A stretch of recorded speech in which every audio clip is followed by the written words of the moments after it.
Anak-anak, coba perhatikan 3 logo perusahaan berikut ini. PLN, Garuda Indonesia, dan Pertamina. Tahukah kalian, 3 perusahaan ini merupakan contoh badan usaha milik negara? Lalu, apa itu badan usaha milik negara? Assalamualaikum warahmatullahi wabarakatuh. Bagaimana kabarnya anak-anak?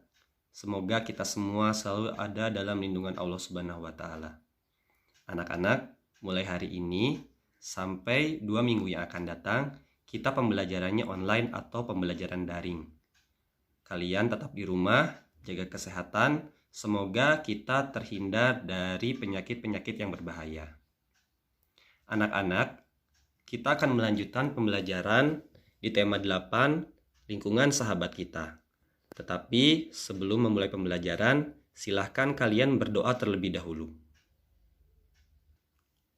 Sebelum ke pembelajaran inti, Bapak ingin sedikit mereview apa yang sudah pernah kita bahas di kelas sebelumnya.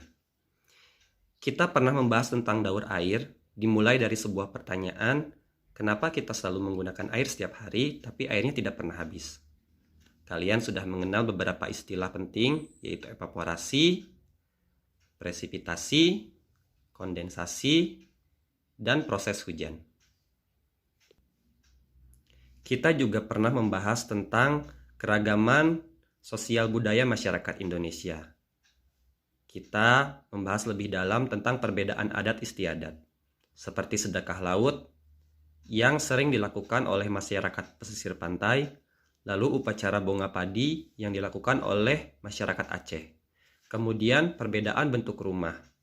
Kita membahas beberapa bentuk rumah yang ada di Sumatera dan Papua. Kemudian perbedaan mata pencaharian penduduk dilihat dari tempat mereka tinggal, baik itu tinggal di daerah dataran rendah maupun dataran tinggi. Kemudian kita sudah belajar mengklasifikasi jenis usaha berdasarkan keadaan alam melalui pembuatan clipping. Ada usaha yang hanya dilakukan di daerah pantai, seperti perikanan yang dilakukan oleh nelayan, kemudian menjualnya di TPI atau tempat pelelangan ikan, kemudian pariwisata, wisata pantai, dan petani garam.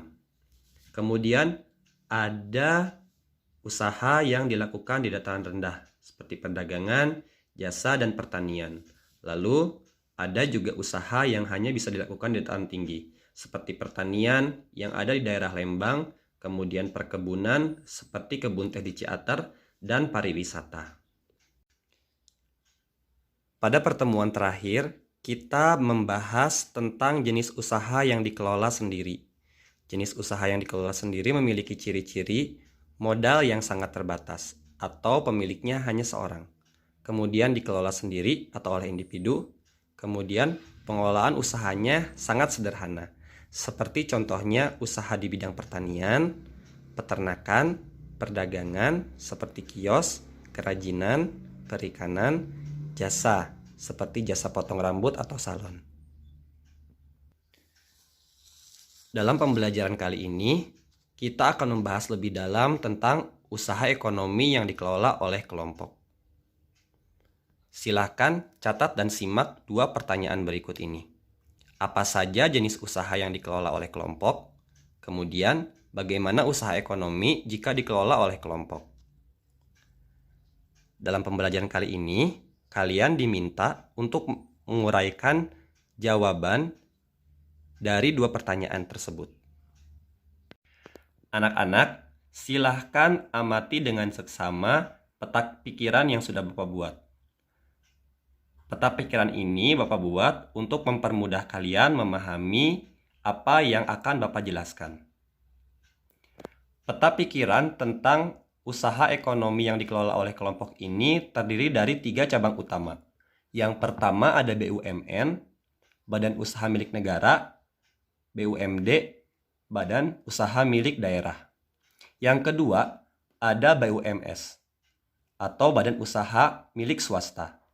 Terakhir ada koperasi. Kita bahas cabang yang pertama, BUMN, BUMD. BUMN adalah badan usaha milik negara, sementara BUMD adalah badan usaha milik daerah. Dari namanya, kita sudah tahu bahwa perusahaan BUMN dan BUMD ini dikelola oleh pemerintah. Yang artinya perusahaan ini seluruh atau sebagian besar modalnya dimiliki oleh pemerintah, baik pusat, negara, maupun daerah. Kenapa sih harus ada BUMN dan BUMD? Ini alasan pertamanya. Karena perusahaan-perusahaan BUMN itu bergerak pada usaha vital. Vital dalam artian usaha-usaha yang menyediakan kebutuhan masyarakat secara umum. Jadi, barang-barang yang dibutuhkan oleh masyarakat umum atau luas, jika belum ada pihak swasta yang menyediakan, maka pihak BUMN atau pemerintah yang menyediakan. Apa contohnya perusahaan yang vital? Vital dalam artian dibutuhkan banyak oleh masyarakat. Seperti contohnya perusahaan-perusahaan di bidang transportasi, seperti Garuda Indonesia, Damri.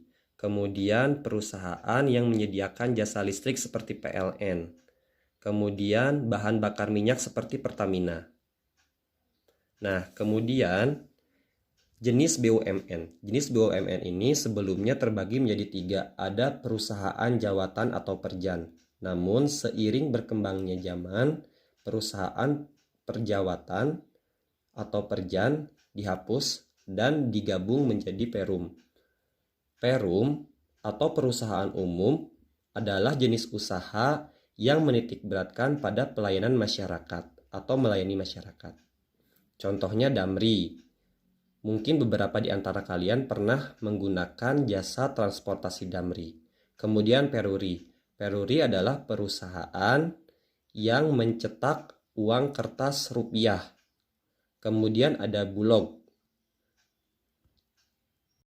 badan usaha logistik yang menyediakan atau mengelola urusan tata niaga pengadaan beras. Nah, kemudian ada Persero, perusahaan perseroan atau PT, perusahaan perseroan terbatas. Nah, perusahaan perseroan terbatas ini cirinya itu adalah mencari keuntungan.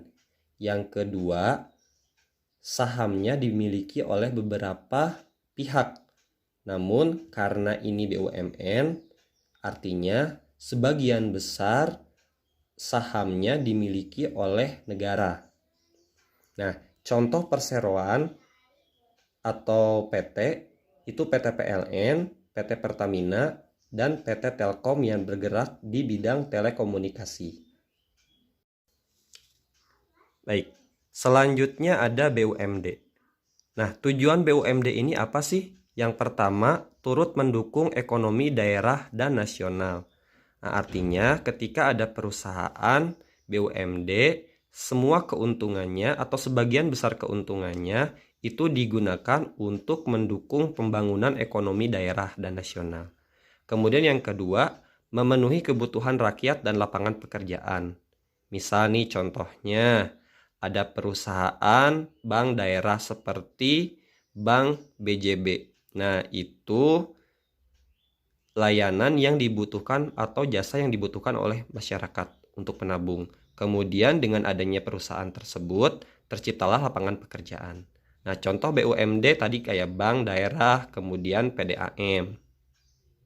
Baik, kita lanjutkan ke cabang yang kedua dari peta pikiran usaha ekonomi kelompok, yaitu BUMS. BUMS ini adalah kepanjangan dari badan usaha milik swasta. Terdiri dari 3 yang akan kita bahas. Yang pertama firma, yang kedua CV, komanditer, yang ketiga PT Perseroan Terbatas. Firma, seperti yang sudah pernah kita bahas di tema sebelumnya, ini memiliki 3 ciri utama. Ya, yang pertama, firma ini didirikan oleh beberapa orang yang saling mengenal. Biasanya didirikan oleh satu keluarga. Kemudian yang kedua, hak nama firma. Hak nama firma ini bermaksud bahwa setiap anggota memiliki hak inisiatif untuk melakukan kerjasama tanpa harus melakukan perundingan atau komunikasi dengan anggota lainnya. Jadi ketika ingin bekerja sama, ingin berhutang untuk perusahaan, setiap orang di sini memiliki hak untuk inisiatif. Kemudian resiko pribadi. Nah, biasanya firma ini setiap anggotanya mempertaruhkan seluruh hartanya untuk memajukan firma. Artinya ketika terjadi kebangkrutan atau kerugian, maka harta pribadi ikut menanggung kerugian tersebut atau membayarkan hutang dari firma. Selanjutnya CV, persekutuan komanditer. Ya, CV ini memiliki dua ciri utama. Yang pertama, anggota atau sekutu aktif. Yang kedua, anggota atau sekutu pasif. Nah, apa yang dimaksud dengan sekutu aktif? Sekutu aktif ini adalah anggota yang mempertaruhkan seluruh hartanya dan ikut memajukan usaha. Jadi terlibat aktif. Punya modal di perusahaan tersebut, kemudian dia juga melakukan usaha-usaha untuk memajukan perusahaan tersebut. Sementara sekutu pasif, dia hanya menanamkan modal saja tanpa ikut berusaha untuk melakukan kegiatan-kegiatan yang mendukung kemajuan dari CV tersebut.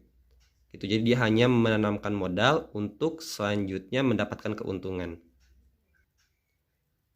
Terakhir, perseroan terbatas. Mengapa dinamakan perseroan terbatas? Ini alasan utamanya ada poin kedua, kewenangan terbatas, di mana PT ini terdiri dari beberapa orang yang memiliki saham. Kalau kalian lupa saham itu apa? Saham adalah surat bukti kepemilikan modal atau saham. Ya. Nah, jadi setiap anggotanya ini nanti memiliki surat berapa persen dia punya modal dalam PT tersebut. Nah, kemudian nanti dia akan mendapatkan dividen sesuai dengan persentase modal yang dia tanamkan. Contohnya misalkan terdapat 3 orang pemegang saham dalam PT tersebut. Satu orang pertama atau A memiliki 50%, B dan C memiliki 25%. Artinya ketika perusahaan tersebut mendapat keuntungan, maka dibaginya 25% untuk B dan C dan 50% untuk A. Seperti itu. Baik, kita beralih ke cabang terakhir dari peta konsep usaha ekonomi kelompok, yaitu adalah koperasi. Apakah ada yang tahu Bapak Koperasi Indonesia siapa? Nah, nanti kalian silahkan baca informasi lengkapnya di halaman 68 tema 8 ya. Di sana ada sedikit biografi tentang Bapak Koperasi Indonesia. Nah, jadi koperasi ini pengertiannya Bapak akan mengambil dari Undang-Undang Nomor 25 Tahun 1992 ya. Di mana koperasi ini berarti merupakan badan usaha yang beranggotakan orang-orang atau badan hukum koperasi berdasarkan prinsip koperasi sebagai gerakan ekonomi rakyat berdasarkan asas kekeluargaan. Kebersamaan dan gotong royong sudah lama tumbuh dan mengakar dalam kehidupan masyarakat Indonesia. Nah, kebersamaan dan kegotong royongan akan memunculkan keyakinan bahwa semua kesulitan ekonomi akan dapat diatasi dengan usaha bersama. Nah, jadi tujuan utama dari koperasi ini adalah untuk mensejahterakan rakyat atau anggota dari koperasi tersebut. Nah, dilihat dari jenis-jenisnya, koperasi terbagi menjadi 5. Yang pertama adalah koperasi konsumsi, di mana koperasi ini menyediakan barang-barang yang dikonsumsi oleh anggotanya. Ya, dikonsumsi atau digunakan. Contohnya nih, misalkan para petani membuat koperasi konsumsi. Kemudian koperasi tersebut tentu akan menyediakan barang-barang yang dibutuhkan oleh para petani, seperti kebutuhan pokok, kemudian kebutuhan bibit atau alat-alat yang digunakan dalam pertanian. Nanti menjual hal-hal tersebut. Kemudian yang kedua, simpan pinjam. Koperasi simpan pinjam ini mirip dengan bank anak-anak. Jadi kita bisa menyimpan sejumlah uang di koperasi simpan pinjam, lalu kita bisa meminjam uang ketika kita sudah menyimpan dalam jangka waktu tertentu. Tentunya dengan bunga yang lebih rendah daripada meminjam ke bank. Kemudian yang ketiga ada koperasi produksi. Koperasi produksi ini sangat banyak di Indonesia. Nah, biasanya koperasi produksi ini terhimpun dari beberapa usaha-usaha produksi seperti pembuatan batik. Batik itu membutuhkan bahan pokok yaitu kain. Nah, nanti koperasi produksi akan menyediakan produksi kain yang selanjutnya nanti akan dibeli oleh pengusaha-pengusaha batik. Jadi menyediakan barang-barang produksi atau bahan yang tadinya tidak jadi menjadi bahan yang setengah jadi atau bahan jadi. Kemudian koperasi jasa yang keempat. Koperasi jasa ini di Indonesia banyak ditemukan di jasa transportasi. Contohnya misalkan angkot. Nah, angkot itu ada beberapa angkot yang memang dimiliki oleh koperasi begitu, disediakan oleh koperasi. Yang nanti para anggotanya boleh mengoperasionalkan angkot tersebut untuk kegiatan usaha yang nanti keuntungannya dibagi dua untuk si supir dan untuk koperasi.